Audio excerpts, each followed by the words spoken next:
SKB Bangla টিউটোরিয়ালে তোমাদের স্বাগত। আশা করছি তোমরা প্রত্যেকেই ভালো আছো এবং সুস্থ আছো। এসএলএসটি বাংলা বিষয়ের প্রিপারেশনের জন্য বাংলা সাহিত্যের ইতিহাস থেকে যে পরপর ক্লাসগুলি আমাদের চলছিল, আজকে তারই আরও একটি পার্ট, শাক্ত পদাবলী। প্রথমে আমরা শাক্ত পদাবলী সম্পর্কে আলোচনা করে নেব, তারপর আমরা যাব প্রশ্ন উত্তর পর্বে, যেটা আর কি প্রতিদিন আমরা করে থাকি। বাংলা সাহিত্যের ইতিহাস, শাক্ত পদাবলী। প্রথমে শাক্ত পদাবলী আলোচনা করার আগে আমরা শাক্ত পদটা কি সেটা আগে জেনে নেব। শক্তি বিষয়ক ধর্ম চেতনার প্রাচীনতম পরিচয় পাওয়া যায় কোথায়? ঋগ্বেদের দেবী সূক্তে।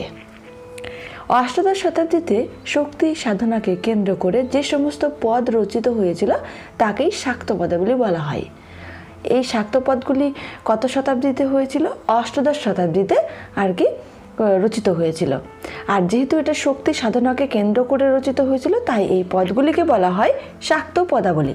শাক্ত পদের অন্য পরিচয়, মানে শাক্ত পদের আর কি নাম বা কি নামে পরিচিত থাকতে পারে সে সম্পর্কে জানব। শাক্ত পদের অন্য নাম হলো মালসী হবে, এখানে মানসী হয়ে গেছে, মালসী হবে। মালবস্ত্রীর রাগে এই গান গাওয়া হতো বলে এর এরকম নাম।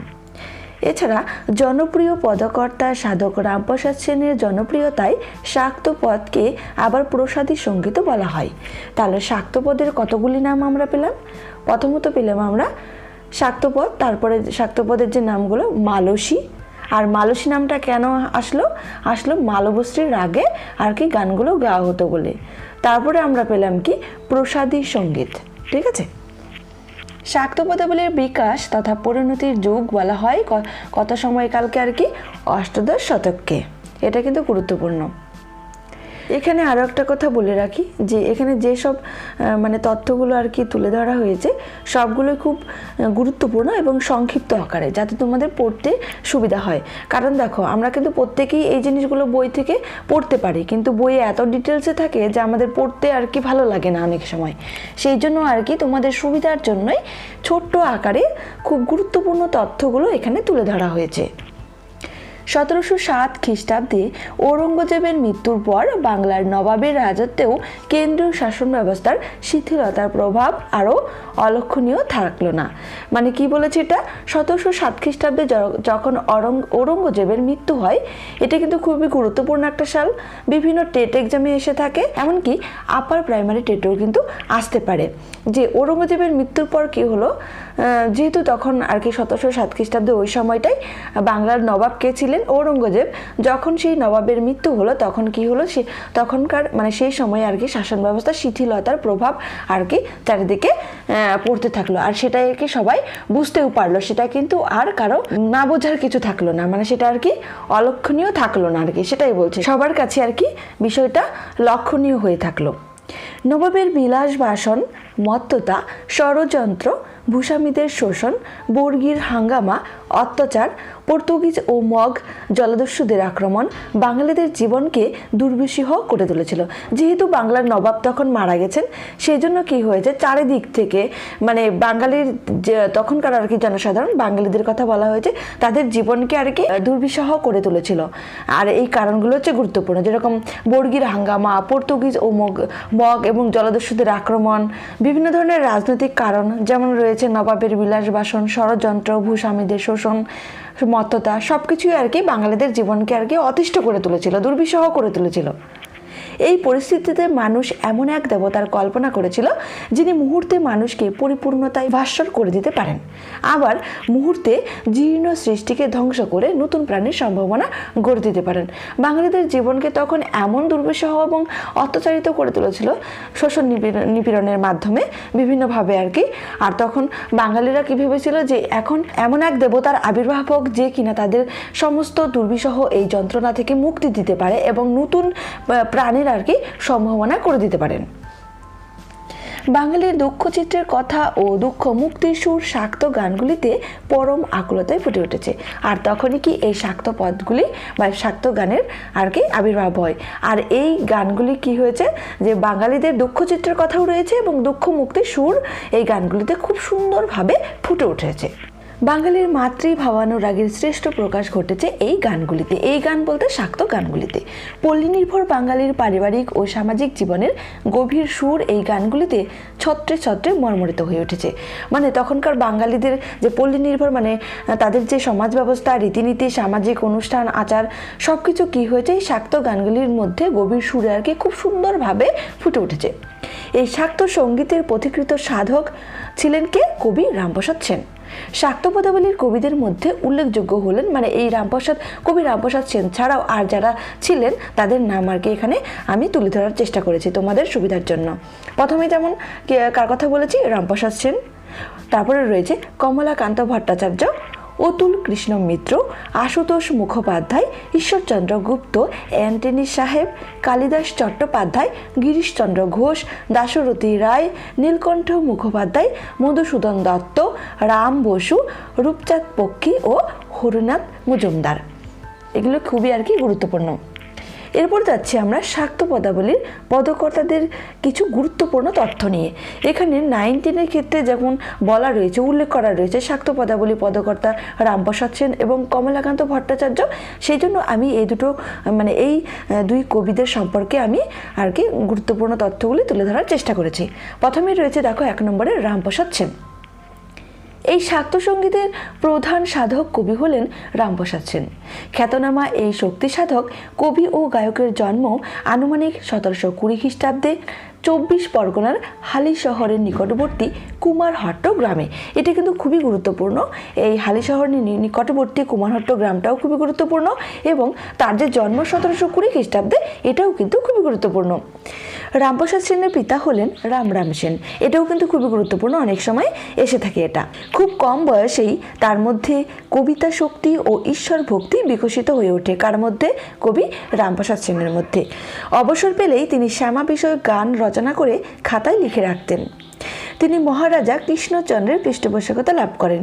এখানে তিনি বলতে কে? অবশ্যই জানো, কবি রামপ্রসাদ সেন। তার গানগুলি শ্যামা সঙ্গীত নামে পরিচিত। এই সঙ্গীতগুলির সুর বা গীতিভঙ্গি বাংলার লোকসঙ্গীতের ক্ষেত্রেও অত্যন্ত জনপ্রিয়। তিনি অর্থাৎ কবি রামপ্রসাদ সেন বিদ্যাসুন্দর নামে একটি কাব্য রচনা করেছিলেন। এমনকি কালী কীর্তন নামে তার একটি ছোট বইও রয়েছে। এখানে কিন্তু খুবই গুরুত্বপূর্ণ প্রশ্ন দুটোই, কারণ অনেক সময় এসে থাকে যে বিদ্যাসুন্দর কাব্যটি কার রচনা বা কে রচনা করেছেন এবং কালী কীর্তন নামে এই ছোট যে বইটি রয়েছে সেটি কে রচনা করেছেন? রচনা করেছেন কবি রামপ্রসাদ সেন। কবি রামপ্রসাদ সেনের আগে এমন ধরনের মাতৃগীতি বাংলা সাহিত্যে ছিল না। সহজ সরল ভাষায় ভক্তপ্রাণের আকুতি ছিল গানগুলির সম্পদ। তন্ত্রের গুরু তত্ত্বকথা গানগুলিতে থাকলেও তা দুর্বোধ্য ও নিরস হয়ে পড়েনি, কারণ সেই গানগুলির মধ্যে তন্ত্রের যেহেতু তত্ত্বকথা ছিল, কিন্তু সেই তত্ত্বকথাগুলি কিন্তু সাধারণ মানুষের কাছে খুব সহজ সরল ভাষায় আর কি তুলে ধরা হয়েছিল এবং তারা খুব সহজে সেটা বুঝতে পেরেছিল। তাদের কাছে আর কোনো দুর্বোধ্য বা নিরস হয়ে আর কি পড়েনি তাদের কাছে, সেটাই আর কি বলা রয়েছে। রামপ্রসাদ সেনের অনুকরণে বহু কবি শাক্ত সঙ্গীত রচনা করেছেন। কবি রামপ্রসাদ সেন যখন শাক্ত সঙ্গীত রচনা করেছেন তাকে দেখে দেখে তার অনুকরণে বহু কবিও কিন্তু শাক্ত সঙ্গীত রচনা করেছিলেন পরবর্তীতে। শাক্ত গানের আবার বিভিন্ন পর্যায় রয়েছে। এই পর্যায়গুলি কী কী সেটা একটু দেখে নিই। বাল্যলীলা, আগমনী, বিজয়া, মা কি ও কেমন, ভক্তের আকুতি, মনোদীক্ষা, এখানে ওকরটা দুবার হয়ে গেছে, মনোদীক্ষা, মাতৃপূজা, সাধন শক্তি, নাম ও মহিমা বিষয়ক ইত্যাদি। এরপরে যাচ্ছি আমরা 2 নম্বর কমলাকান্ত ভট্টাচার্য সম্পর্কে। খ্যাতনামা শ্যামা সঙ্গীতকার কমলাকান্ত ভট্টাচার্য, তিনি আনুমানিক 1772 খ্রিস্টাব্দে জন্মগ্রহণ করেন এবং তার মৃত্যু হয় 1821 খ্রিস্টাব্দে। এই সালগুলিও কিন্তু খুবই গুরুত্বপূর্ণ।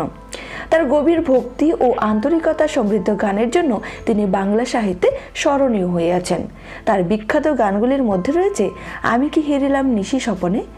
আমি এই জন্য এই গানগুলো রেখেছি যে অনেক সময় দিয়ে দেয় যে আমি কি হেরিলাম নিশি স্বপনে, এই শাক্ত গানটির আর কি রচয়িতাকে, তার রচিতা হবে কমলাকান্ত ভট্টাচার্য। তুমি যে আমার নয়নের নয়ন, এই গানটিও খুবই গুরুত্বপূর্ণ। মজিল মোর মন ভোমরা ইত্যাদি। এছাড়া সাধক রঞ্জন নামে তার একটি বিখ্যাত তান্ত্রিক কবিতা গ্রন্থ রয়েছে। এটি আর কি খুবই গুরুত্বপূর্ণ, কারণ এক সময় দিয়ে দেয় সাধক রঞ্জন যে গ্রন্থটা রয়েছে এটি কার রচনা? এটি হচ্ছে কমলাকান্ত ভট্টাচার্যের রচনা। এরপর আমরা যাচ্ছি কিছু গুরুত্বপূর্ণ প্রশ্ন উত্তর নিয়ে। প্রথমেই আমরা প্রশ্ন উত্তর করব কবি রামপ্রসাদ সেন সম্পর্কে, কারণ তাহলে তোমাদের এখান থেকে প্রশ্ন উত্তরগুলো মনে রাখতে খুব সহজ হবে। 1 নম্বর প্রশ্ন, রামপ্রসাদ সেনের জন্ম ও মৃত্যু সাল উল্লেখ করো। উত্তর 1720 খ্রিস্টাব্দে তার জন্ম এবং মৃত্যু 1781 খ্রিস্টাব্দে। 2 নম্বর প্রশ্ন, রামপ্রসাদ সেনের জন্মস্থান কোথায়? উত্তর হালি শহরের কুমারহট্ট গ্রামে। 3 নম্বর প্রশ্ন, রামপ্রসাদ সেন কোন বংশে জন্মগ্রহণ করেন? উত্তর বৌদ্ধ বংশে। 4 নম্বর, কবি রামপ্রসাদ সেনের বংশ পরিচয় পাওয়া যায় তার কোন কাব্যে? উত্তর বিদ্যাসুন্দর কাব্যে। 5 নম্বর, রামপ্রসাদ সেনের পিতার নাম কি? উত্তর রাম সেন। 6 নম্বর প্রশ্ন, রামপ্রসাদ সেনের প্রথম গানটি কি ছিল? উত্তর আমায় দাওমা তবিলদারি। 7 নম্বর প্রশ্ন, কবি রামপ্রসাদ সেনের জীবনী সংগ্রহের জন্য প্রথম চেষ্টা করেছিলেন কে? উত্তর কবি ঈশ্বর গুপ্ত। 8 নম্বর প্রশ্ন, কবি রামপ্রসাদ সেনের মোট পদের সংখ্যা কত ছিল? উত্তর 300টি। 9 নম্বর প্রশ্ন, কবি রামপ্রসাদ সেনের গানের পর্যায়গুলি কি কি ছিল? উত্তর উমা বিষয়ক, যেটা আর কি আগমনী ও বিজয়া পর্ব রয়েছে, সাধন বিষয়ক, যেটা তন্ত্র সাধনা সম্পর্কে, দেবীর বিরাট স্বরূপ বিষয়ক এবং তত্ত্বদর্শন ও নীতি বিষয়ক। 10 নম্বর প্রশ্ন, কবি রামপ্রসাদ সেন কোন পর্যায়ের পদ রচনায় কবির শ্রেষ্ঠত্ব ছিল? উত্তর সাধন বিষয়ক পর্যায়ের পদ রচনাতে। 11 নম্বর প্রশ্ন, কবি রামপ্রসাদ সেন তার কাব্য কালীকীর্তন কাব্যটি রচনা করেছিলেন কার পৃষ্ঠপোষকতায়? উত্তর জমিদার রাজকিশোর মুখোপাধ্যায়ের। 12 নম্বর, কালীকীর্তন কাব্যটি কত খ্রিস্টাব্দে প্রকাশিত হয়? উত্তর 1833 খ্রিস্টাব্দে। 13 নম্বর প্রশ্ন, কবি রামপ্রসাদ সেনের কৃষ্ণকীর্তন কাব্যটি প্রথম প্রকাশ্যে আসে কখন? উত্তর 1260 বঙ্গাব্দের পৌষ সংখ্যায়। 14 নম্বর প্রশ্ন, কবি রামপ্রসাদ সেনের কৃষ্ণকীর্তন কাব্যটি প্রকাশ্যে আসে কোন পত্রিকার মাধ্যমে? উত্তর ঈশ্বর গুপ্তের সংবাদ প্রভাকর পত্রিকার মাধ্যমে। 15 নম্বর প্রশ্ন, কবি রামপ্রসাদ সেনের উপাধি কি ছিল? উত্তর কবিরঞ্জন। 16 নম্বর প্রশ্ন, কবিরঞ্জন এই উপাধিটি কবি রামপ্রসাদ সেন কার কাছ থেকে পেয়েছিলেন? উত্তর রাজা কৃষ্ণচন্দ্রের কাছ থেকে। 17 নম্বর প্রশ্ন, রাজা কৃষ্ণচন্দ্র কবিরঞ্জন এই উপাধি সহ কবি রামপ্রসাদ সেনকে আর কি দিয়েছিলেন? উত্তর কবিরঞ্জন এই উপাধি সহ রাজা কৃষ্ণচন্দ্র কবি রামপ্রসাদ সেনকে আরও 100 বিঘা জমি দিয়েছিলেন। 18 নম্বর প্রশ্ন, ওগো রানী নগরে কোলাহল এই পদটি কার লেখা এবং কোন পর্যায়ের পদ? উত্তর কবি রামপ্রসাদ সেনের লেখা এবং এই পদটি আগমনী পর্যায়ের পদ। 19 নম্বর প্রশ্ন, মা আমায় ঘুরাবে কত এই পদটি কার লেখা এবং কোন পর্যায়ের পদ? উত্তর কবি রামপ্রসাদ সেনের লেখা এবং এই পদটি ভক্তের আকুতি পর্যায়ের পদ। 20 নম্বর প্রশ্ন, মনরে কৃষিকাজ জানো না এই পদটি কার লেখা এবং কোন পর্যায়ের পদ? উত্তর কবি রামপ্রসাদ সেনের লেখা এবং এই পদটি মনোদীক্ষা পর্যায়ের পদ। এরপর আমরা যাচ্ছি 2 নম্বর, কমলাকান্ত ভট্টাচার্য সম্পর্কে কিছু গুরুত্বপূর্ণ প্রশ্ন নিয়ে। 1 নম্বর প্রশ্ন, কমলাকান্ত ভট্টাচার্যের জন্মস্থান কোথায়? উত্তর বর্ধমান জেলার কালনাই। 2 নম্বর, এখানে আমি প্রশ্ন উত্তর কিছুই রাখিনি, শুধুমাত্র গুরুত্বপূর্ণ তথ্য আর কি তুলে ধরেছি। কমলাকান্ত ভট্টাচার্যের আবির্ভাবকাল সম্বন্ধে কোনো কিছু জানা যায়নি, তবে এটুকু বলা যায় তিনি 19বিংশ শতাব্দীর দ্বিতীয় তৃতীয় দশকে মাত্র 55 বছর বয়সে তিনি ইহলোক ত্যাগ করেন। 3 নম্বর প্রশ্ন, কমলাকান্ত ভট্টাচার্যের প্রথম রচনার নাম কি? উত্তর সাধক রঞ্জন। 4 নম্বর প্রশ্ন, কমলাকান্ত ভট্টাচার্যের আত্মপরিচয় পাওয়া যায় কোন গ্রন্থে? উত্তর সাধক রঞ্জন গ্রন্থে। 5 নম্বর প্রশ্ন, সাধক রঞ্জন এই গ্রন্থটি কত খ্রিস্টাব্দে কার সম্পাদনায় এবং কোথায় থেকে প্রকাশিত হয়? উত্তর সাধক রঞ্জন এই গ্রন্থটি 1926 খ্রিস্টাব্দে বসন্তরঞ্জন বিধুবল্লভ ও অটল বিহারী ঘোষের সম্পাদনায় বঙ্গীয় সাহিত্য পরিষদ থেকে প্রকাশিত হয়। এই প্রশ্নে কিন্তু আমি তিনটে পার্ট আর কি রেখেছি, খুবই গুরুত্বপূর্ণ তিনটেই। 6 নম্বর প্রশ্ন, কমলাকান্ত ভট্টাচার্যের সাধক রঞ্জন এই গ্রন্থটির প্রকৃত নাম কি? উত্তর সাধক পঞ্চক। এটা আর কি অনুমান করা হয় বলে অনেকে মনে করেছেন। 7 নম্বর প্রশ্ন, কমলাকান্ত ভট্টাচার্যের মোট পদের সংখ্যা কত? উত্তর 300টি। 8 নম্বর প্রশ্ন, কমলাকান্ত ভট্টাচার্যের কোন পর্যায়ের গান রচনায় কবির শ্রেষ্ঠত্ব রয়েছে? উত্তর আগমনী ও বিজয়ার গান রচনাতে। 9 নম্বর প্রশ্ন, কবির জীবনী সহ সমগ্র পদাবলীটির নাম কি? উত্তর শ্যামা সঙ্গীত। 10 নম্বর প্রশ্ন, শ্যামা সঙ্গীত কত খ্রিস্টাব্দে মুদ্রিত হয়? উত্তর 1857 খ্রিস্টাব্দে। 11 নম্বর প্রশ্ন, শ্যামা সঙ্গীত এই সংকলন গ্রন্থে মোট পদের সংখ্যা কত ছিল? উত্তর 269টি। এর মধ্যে শ্যামা সঙ্গীতের সংখ্যা ছিল 245টি এবং বাকি 24টি ছিল রাধাকৃষ্ণ বিষয়ক পদ। 12 নম্বর প্রশ্ন, কমলাকান্ত ভট্টাচার্যের জীবনী রচনা কে করেছিলেন? উত্তর অতুলচন্দ্র মুখোপাধ্যায়। 13 নম্বর প্রশ্ন, অতুলচন্দ্র মুখোপাধ্যায় কমলাকান্ত ভট্টাচার্যের যে জীবনীটি রচনা করেছিলেন তার নাম কি? উত্তর সাধক কমলাকান্ত। 14 নম্বর প্রশ্ন, সাধক কমলাকান্ত এই গ্রন্থটির প্রকাশ সাল কত? উত্তর 1926 খ্রিস্টাব্দ অর্থাৎ 1332 বঙ্গাব্দ। 15 নম্বর প্রশ্ন, কমলাকান্ত নামে একটি নাটক রয়েছে, এই নাটকটি কে কত খ্রিস্টাব্দে রচনা করেন? উত্তর বর্ধমানের রাজা বিজয়চন্দ্র মহাতাব 1320 বঙ্গাব্দে কমলাকান্ত নামে একটি নাটক লেখেন। 16 নম্বর প্রশ্ন, গিরিরাজ গমন করিল হরপুরে, এই পদটি কার রচনা এবং কোন পর্যায়ের পদ?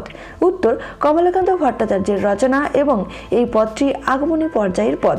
17 নম্বর প্রশ্ন, ওরে নবমী নিশি না হই ওরে অবসান, পদটি কমলাকান্ত ভট্টাচার্যের কোন পর্যায়ের পদ? উত্তর বিজয়া পর্যায়ের পদ। 18 নম্বর প্রশ্ন, কবে যাবে বলো গিরিরাজ গৌরীরে আনিতে, কমলাকান্ত ভট্টাচার্যের এই পদটি কোন পর্যায়ের পদ? উত্তর আগমনী পর্যায়ের পদ। 19 নম্বর প্রশ্ন, মজিল মন ভোমরা কালী পদ নীলকমলে, পদটি কার এবং কোন পর্যায়ের পদ? উত্তর কমলাকান্ত ভট্টাচার্যের পদ এবং এই পদটি মা কি ও কেমন পর্যায়ের পদ। 20 নম্বর প্রশ্ন, ওহে গিরিরাজ গৌরী অভিমান করেছে, এই পদটি কমলাকান্ত ভট্টাচার্যের কোন পর্যায়ের পদ? উত্তর আগমনী পর্যায়ের পদ। আজকের ক্লাসটি এই পর্যন্তই। ভালো লাগলে একটি লাইক করো আর বন্ধুদেরকে শেয়ার করতে ভুলো না। সবাই সুস্থ থেকো, ভালো থেকো, ধন্যবাদ।